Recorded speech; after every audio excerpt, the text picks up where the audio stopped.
미국의 작가 스콧 피츠제럴드가 쓴 벤자민 버튼의 시간은 거꾸로 간다라고 하는 제목의 단편 소설이 있습니다. 한번 영화로도 나왔으니까요. 한번 보시기 바라는데요. 노인으로 태어나서 시간이 흐를수록 점점 어려지는 벤자민과 그를 사랑하게 되었으나 점점 늙어가는 데이지라고 하는 여인과의 엇갈린 운명에 관한 이야기입니다. 이를 통해서 작가는 사람은 모두 역방향이든 순방향이든 시간에 매여 있으며 그 운명에 순복할 수밖에 없는 무기력한 존재임을 보여주고 있습니다. 삶의 의미를 어디에서 찾을 수 있을까 탐구해 보았던 전도자가 이번에 다루려고 하는 주제가 우리가 지금 전도서 3번째 시간인데요. 시간입니다. 시간. 전도자는 시간 안에 우리의 삶의 모습은 어떨까? 또 시간의 주인은 과연 누구일까? 또 그 시간 속에서 우리는 어떤 삶을 살아야 하는가 하는 질문을 우리에게 던지고 있습니다. 1절을 보십시오. 범사에 기한이 있고 천하만사가 다 때가 있나니. 전도자는 시간에 관하여 우리에게 결론부터 제시합니다. 1절에서 결론부터 제시합니다. 그의 결론은 모든 일이 이루어질 만한 적절한 때에 곧 시작하고 끝을 맺을 타이밍이 있다는 것입니다. 이처럼 시간에 대한 감각이 중요한 문학 장르가 뭐죠, 여러분? 시죠. 산문에서는 없는 운율이 이렇게 존재하는 시인데, 그게 바로 2절부터 8절에서 전도자는 2절부터 8절에서 시적으로 일정한 패턴이 반복되면서 리듬감을 느끼게 해주는 한 편의 시로 시간 안에서 우리의 삶을 묘사하고 있습니다. 그래서 쭉 날 때가 있고 죽을 때가 있으며 우선 쭉 2절부터 8절까지 쭉 나옵니다. 그래서 이 시는 먼저 사람이 태어날 때가 있고 죽을 때가 있다는 말로 시작을 합니다. 2절이죠. 창조주가 보내신 때에 태어나는 것이고 또 부르시면 죽는 때입니다. 사람이 스스로 출생과 죽음을 조절할 수 없습니다. 출생과 죽음 사이에 사람은 많은 일들을 경험하게 되죠. 그게 2절부터 8절, 2절 뒷부분부터 8절까지 쭉 나오는데요. 농사를 짓는다면 작물을 심기에 적합한 봄이 있는가? 봄이 있고 추수하기에 적합한 가을이 있습니다. 또 가축을 키운다면 가축을 죽여야 할 때가 있고요. 또 병든 것을 치료해 주어야 할 때가 있습니다. 건물을 헐어야 할 때가 있고 새로 건축할 때가 있습니다. 장례식처럼 울고 슬퍼해야 할 때가 있고 결혼식처럼 웃고 춤을 추어야 할 때가 있습니다. 전쟁터에서 적군을 향해 돌을 던져야 할 때가 있고 전투가 끝난 후에 전장을 정리하기 위해서 돌을 모아야 할 때가 있습니다. 부부관계를 해야 될 때가 있고 또 멀리해야 할 때가 있습니다. 자기 물건을 찾을 때가 있고 잃을 때가 있고 끝까지 지켜야 할 때가 있고 버리는 편이 더 나을 때가 있습니다. 살다 보면 극심한 슬픔과 고통으로 인해서 옷을 찢어야 할 때가 있고 그런 시간이 흐른 후에 찢었던 옷을 다시 꿰매야 할 때가 있습니다. 예배 때에 아멘 해야 될 때가 있고 아멘을 하면 어색할 때가 있습니다. 말도 마찬가지입니다. 말을 해야 할 때가 있고 또 하지 말아야 할 때가 있습니다.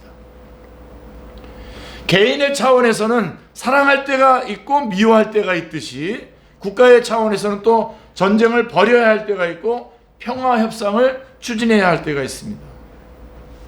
지금 우크라이나 같은 경우는 평화 협상을 해야 될 때죠, 그죠?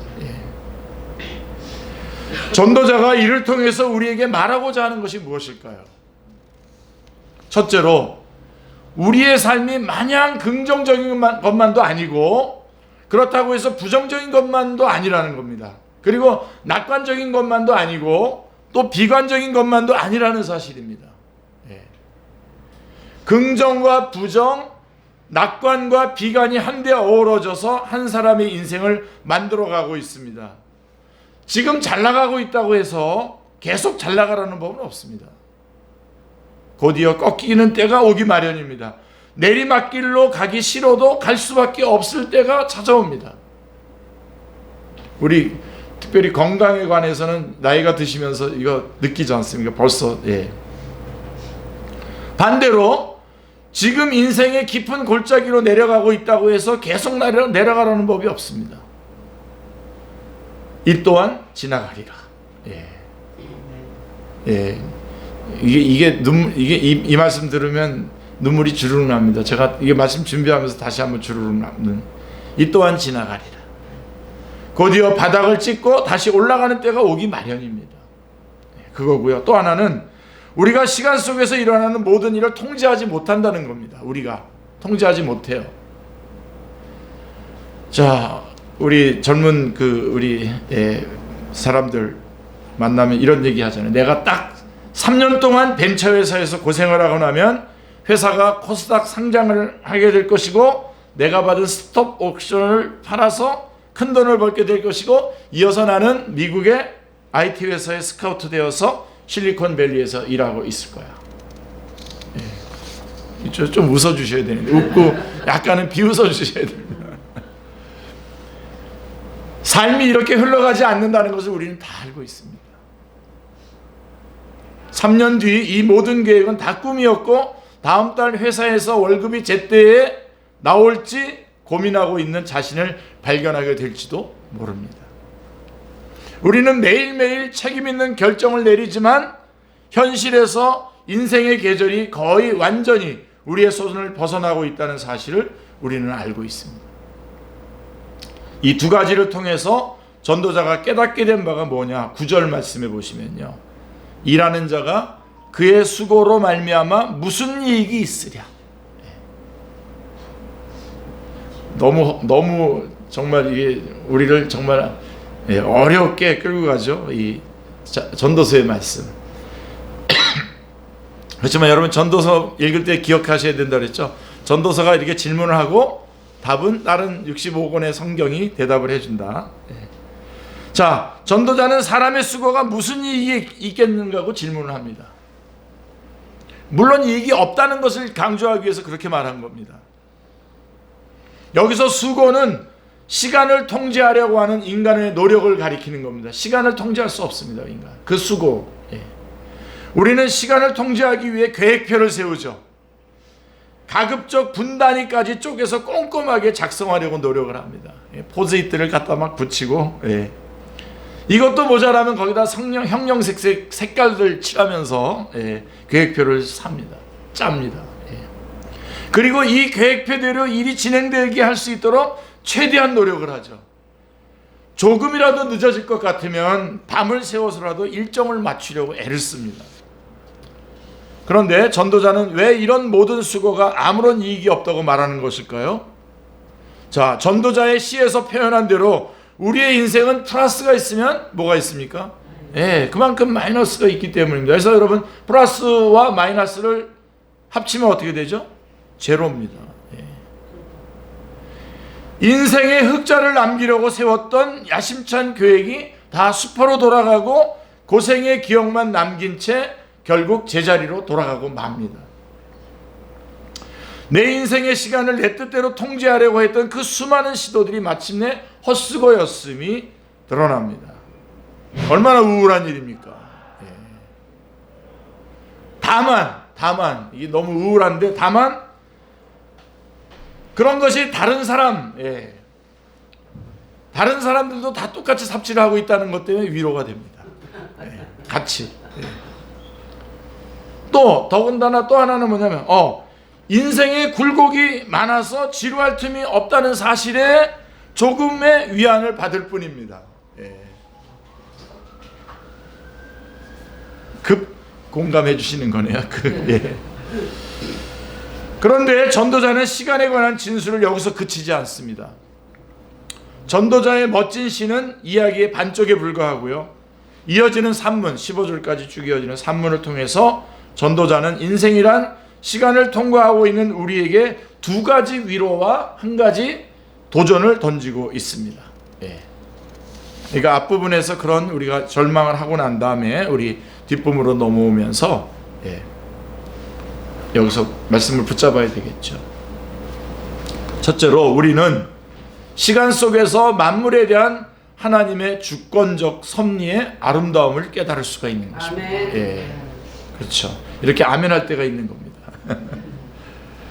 자, 11절을 보시면 하나님이 모든 것을 지으시되 때를 따라 아름답게 하셨고 또 사람들에게는 영원을 사모하는 마음을 주셨느니라. 그러나 하나님이 하시는 일의 시종을 사람으로 측량할 수 없게 하셨도다. 예. 여기 다 영원을 사모하는 마음을 주셨고 그렇지만 그 일의 시종을 사람으로 측량할 수 없게 하셨도다는 겁니다. 예. 전도자는 하나님께서 사람들에게 영원을 사모하는 마음을 주셨다고 말합니다. 이 점이 바로 우리가 인간과 짐승의 그런 동물의 중대한 차이점 중에 하나죠. 죽은 뒤에 내가 어디로 갈까 고민하는 강아지를 보신 적이 있습니까? 없죠. 50년 뒤 지구가 어떻게 될까 연구하는 고양이를 보신 적이 있습니까? 없죠. 오직 사람만이 시간을 초월하는 영원이라고 하는 개념을 가지고 있는 것입니다. 오직 사람만이 과거의 역사를 알고자 하고 먼 미래까지 예측하고자 하는 것이죠. 이렇게 영원과 시간에 대한 개념을 우리에게 주신 분이 바로 하나님이십니다. 아까 우리 강아지하고 고양이 얘기했더니 강아지하고 고양이는 우리 좀 낮게 보자 그런 얘기가 아니라 우리는 알고 있으니까 잘 돌봐야 됩니다. 둘 다. 예. 자, 이렇게 영원과 시간에 대한 개념을 우리에게 주신 분이 바로 하나님이십니다. 아멘. 그러나 하나님은 우리에게 모든 일의 시작과 끝을 꿰뚫어 볼 수 있는 능력은 주지 않으셨어요. 요거를 딱 캐치하셔야 됩니다. 예. 우리에게 영혼에 대한 그런 갈망을 주시면서도 그 시종에 대한 그것을 꿰뚫어 볼 수 있는 능력은 주시지 않았단 말입니다. 이런 하나님의 말씀을 그냥 고요하게 받아들이는 게 그게 신앙입니다, 여러분. 나는 꿰뚫어 볼 수 있어. 그러고서 막 딴 사람 거 막 꿰뚫어 봐주고 그러는 거 다 잘못된 겁니다. 그래서 사람은 미래를 알고 싶지만 아무도 그 미래를 정확하게 예측할 수 없습니다. 이것이 우리의 딜레마입니다. 미래에 대한 개념 자체가 아예 없었다면 그냥 마음 편하게 살 수 있었을 텐데 너무 알고 싶지만 알 수 없는 미래가 우리를 괴롭게 합니다. 우리는 다가올 미래에 대해 불안감을 느낍니다. 전혀 예상하지 못한 일이 갑작스럽게 일어날까 두려워합니다. 이런 우리에게 전도자는 시간의 주인이 누구시며 어떤 분인지 생각해 보도록 하는 것이죠. 그게 11절에 보면 하나님이 모든 것을 지으시되 때를 따라 아름답게 하셨고 라고 말씀하고 있습니다. 시간의 주인은 우리가 아니라 하나님이십니다. 모든 것을 지으신 창조주 하나님이십니다. 아멘.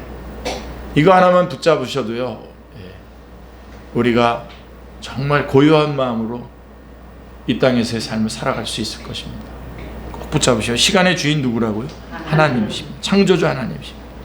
한 걸음 더 나아가서 전도자는 시간의 주인이신 하나님이 모든 것을 때를 따라서 아름답게 하셨다는 겁니다. 아멘.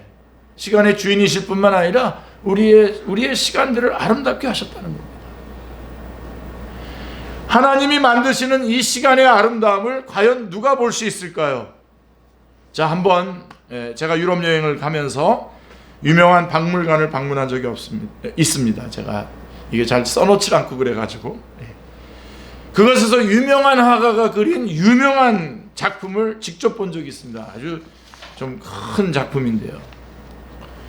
그 그림을 멀리서 볼 때는 매우 웅장하고 너무 아름답습니다.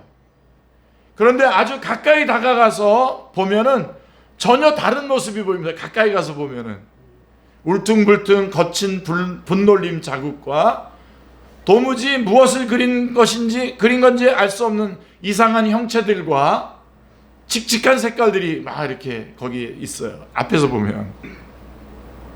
그러니까 한 조각만 이렇게 떼어놓고선 본다면 얼마든지 유치원생의 그림보다도 더 못한 그림처럼 보입니다. 하지만 그 조각들이 모여 전체를 이루었을 때 큰 감동을 주는 작품이 되죠. 쭉 멀리서 보면 시간 속에서 우리는 큰 그림을 보지 못합니다. 자, 이게 이제 오늘 우리들이 생각하셔야 될 부분입니다. 우리에게는 그럴 만한 능력이 없어요. 예. 우리는 오직 부분적인 것만을 볼 수 있을 뿐입니다. 그 모습은 몹시 초라해 보입니다. 어떤 것은 너무 부끄러워서 남들 앞에서 감추고 싶을지도 모릅니다. 차라리 이 시간을 내 인생에서 깨끗이 지워버리고 싶습니다. 딱 빼내서. 예. 그러나 이 모습을 전혀 다른 시각에서 바라보시는 분이 계십니다. 우리의 모습을. 예. 할렐루야. 예. 그분은 바로 하나님이십니다. 하나님이십니다. 하나님은 처음과 마지막을 한눈으로 꿰뚫어 보시죠. 예. 하나님은 부분이 아니라 전체를 다 보고 계십니다. 하나님은 말로 할 수 없는 슬픔과 표현할 수 없는 기쁨이 전부 엮여서 어떻게 완벽하게 아름다운 작품을 만들어낼 수 있는가를 알고 계십니다. 아멘. 이 하나님께서 모든 일을 가장 베스트의 타이밍에 이루어지게 하심으로써 지금도 우리의 인생을 아름답게 빚어나가고 계시는 겁니다. 아멘. 그러면 해 아래에 사는 우리가 어떻게 해 위에 계신 하나님의 눈으로 우리의 인생을 볼 수 있을까요? 유일한 대답은 하나님의 주권적인 섭리를 믿는 믿음을 통해서라고 하는 것입니다. 다른 방법은 없어요. 믿음의 눈을 통해서 보면 하나님께서 모든 것을, 심지어 타락한 세상에 추한 것까지도 조화롭게 하셔서 하나님의 주권적인 계획 안에서 아름답게 만들어 가고 계신다는 것을 알 수가 있습니다. 아멘. 이 관점에서 우리의 삶을 보게 되면 지금 내 삶이 왜 이럴까라고 하는 물음표에서 바뀝니다. 앞으로 하나님이 내 삶을 얼마나 아름답게 만들어 가실까라고 하는 느낌표로 바뀌게 되는 것이죠. 그때 우리는 사도 바울처럼 다음과 같이 믿음의 고백을 하게 되죠. 예. 말씀 설교 중이지만 여러분들도 아시는 분은 같이 암송하시길 바랍니다. 로마서 8장 28절입니다. 우리가 알거니와 하나님을 사랑하는 자 곧 그 뜻대로 부르심을 입은 자들에게는 모든 것이 합력하여 선을 이루느니라. 예. 평생토록 붙잡으셔야 될 귀중한 말씀입니다. 우리가 모든 것을 때를 따라 아름답게 만드시는 하나님의 주권적인 섭리를 영접할 수 있기를 기도합니다. 그래서 미래의 불안과 두려움을 떨쳐버리고 그분을 신뢰하는 믿음으로 살 수 있기를 주님의 이름으로 축원합니다. 자, 그리고 두 번째로 우리는 현재 하나님이 주시는 은총의 빛 아래에서 즐거워할 수 있습니다. 시간이 하나님의 주권에 있다는 것이고, 또 하나는 현재 하나님이 주시는 은총의 빛 아래에서 우리는 즐거워할 수 있다는 것입니다. 우리는 과거의 일을 다 알지 못합니다. 그리고 앞으로 미래에 어떤 일이 일어날지 다 알지 못합니다.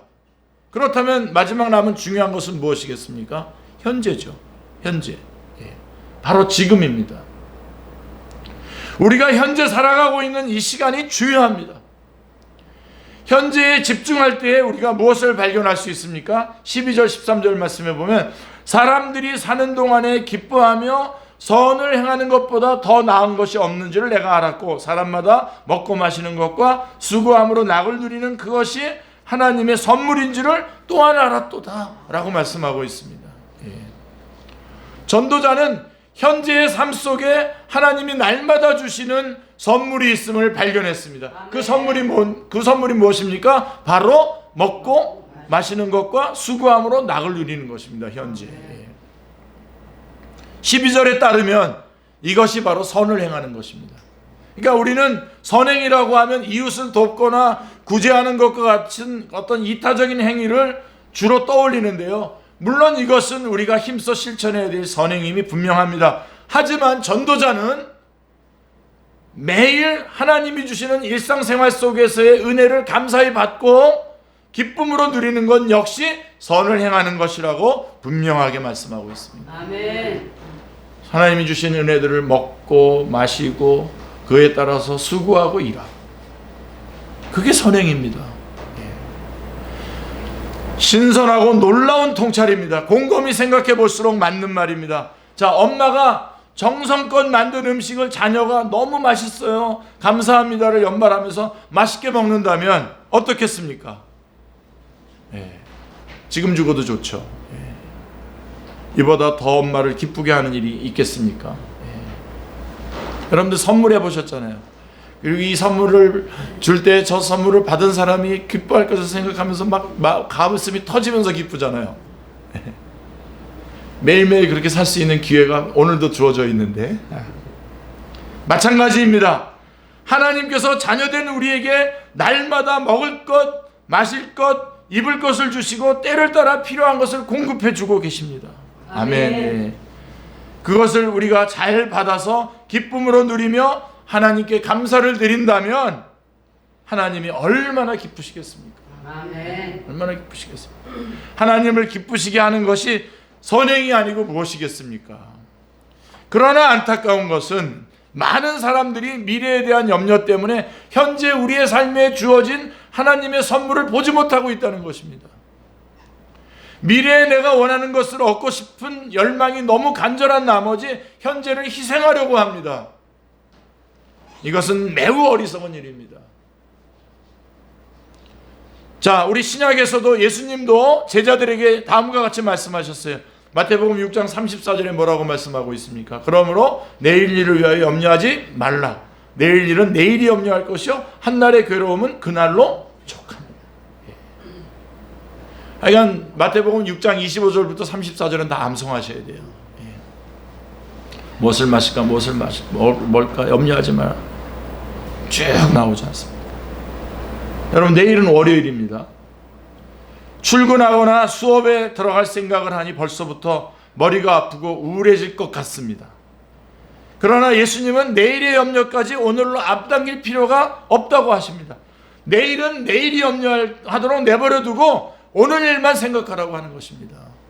자, 그래서 오늘은 하나님을 지금 예배하며 또 성도들과 교제를 나누며 하나님 안에서 즐거워하는 날입니다. 아멘. 여기에 집중하면 되는 겁니다.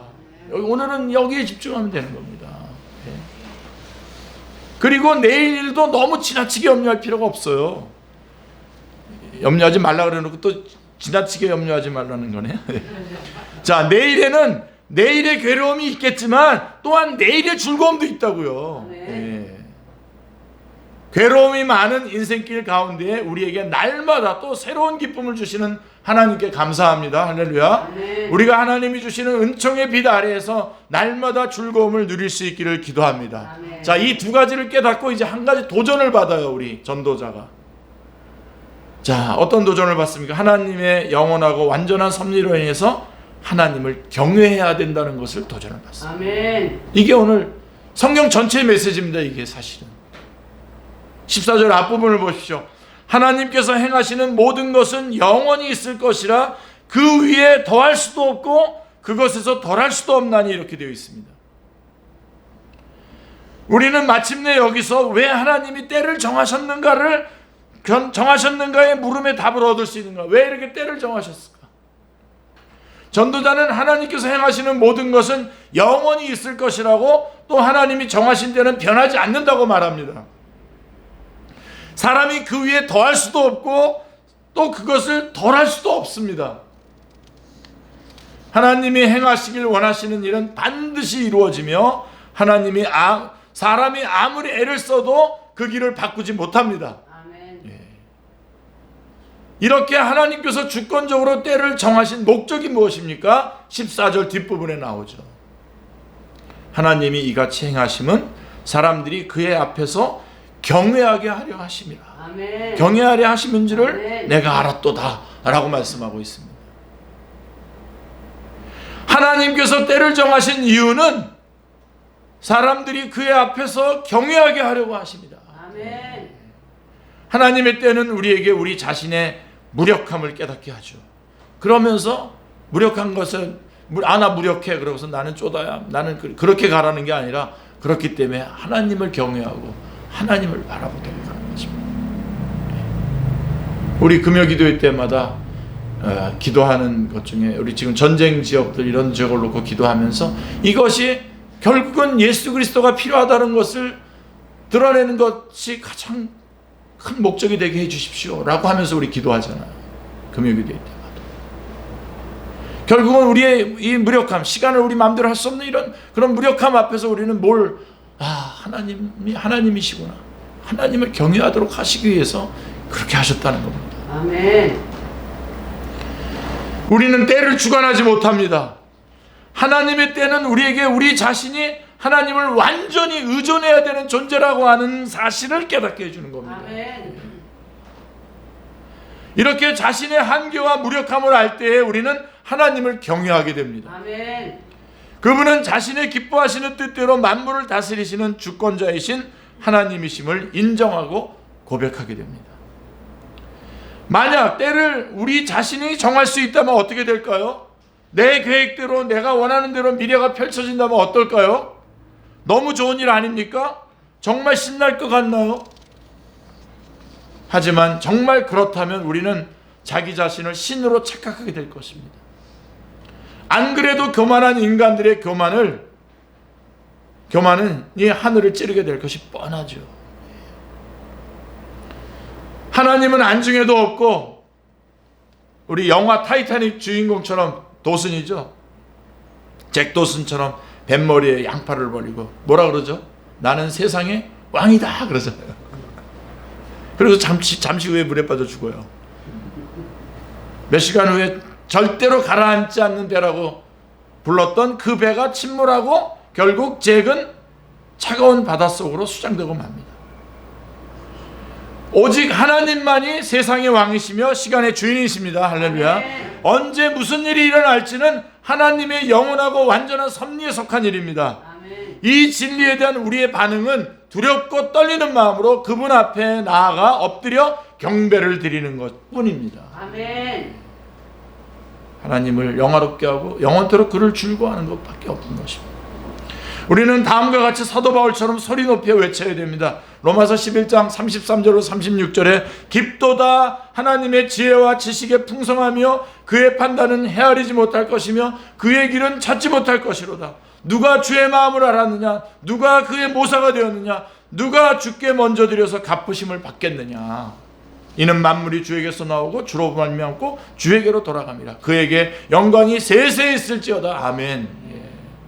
이게 교리를 쭉 얘기하고 난 다음에 마지막에 찬양을 올려드리는 거 아닙니까? 예.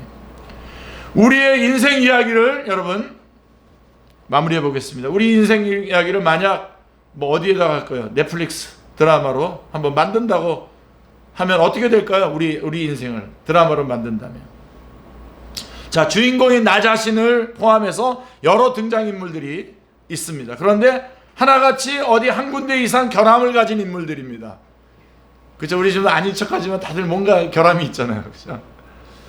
간혹 뜻밖의 기쁨을 얻는 순간도 있지만 해결되지 않는 갈등과 도무지 뛰어넘을 수 없는 것 같은 장애물들을 만날 것입니다. 자, 마침내 이루고자 했던 것을 다 이루지 못한 채 미완성으로 마지막 회를 맞이하게 될 것입니다. 예. 자, 나의 인생 이야기는 설명되지 않는 모순이 있고 대답을 얻지 못한 수많은 질문들을 남기게 될 것입니다.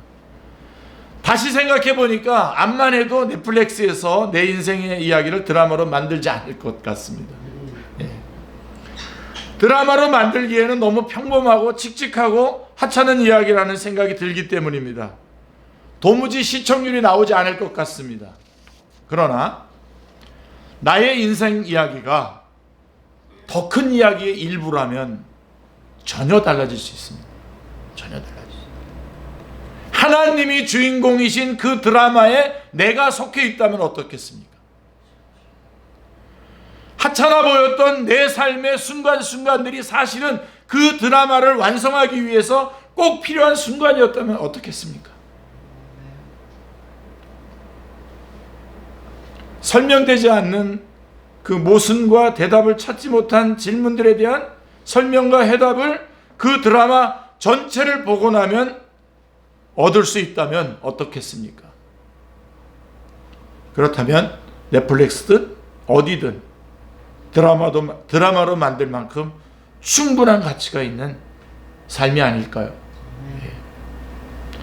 주어진 시간 속에 우리의 삶은 하나님의 큰 그림의 일부입니다. 아멘. 지금 당장은 다 이해할 수 없을지라도 하나님께서 궁극적으로 우리의 삶을 아름답게 만드실 것입니다. 아멘. 매일 하나님이 주신 선물을 즐거워하며 시간의 주관자이신 하나님을 경외하며 살아가시기를 주님의 이름으로 축원합니다. 아멘. 이것이 바로 전도자가 오늘 우리에게 들려주고 싶은 메시지입니다. 내 안의 한계를 넘어서 일하시는 크신 주님의 은혜가 우리의 삶을 이끌고 있다는 사실을 바라보시기를 기도합니다. 아멘. 우리가 인생의 처음과 끝을 주관하시는 주님께 우리의 모든 삶을 맡길 수 있기를 기도합니다. 아멘. 우리 하나님이 주인공이신 그 드라마의 하나의 멤버로 참여하고 있다는 사실을 절대로 놓치지 마시기를 바랍니다. 아멘. 기도하겠습니다.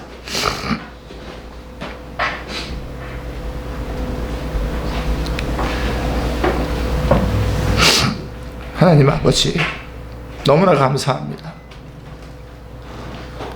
저희가 저희 자신을 바라볼 때에는 실패한 인생 같고 뭔가 다 무너져 있기 때문에 아무런 가치가 없는 자인 것처럼 보일 수도 있지만 오늘 말씀을 통해서 이것이 하나님이 아름답게 이끌어 가시는 그 과정 중에 하나인 것을 저희들에게 보여주셔서 감사합니다. 이제는 큰 그림 안에서 주님이 붙잡은 바를 붙잡으려고 달려가는 저희들의 남은 생애가 되게 하여 주시옵소서. 주 예수 그리스도의 이름으로 기도드리옵나이다. 아멘.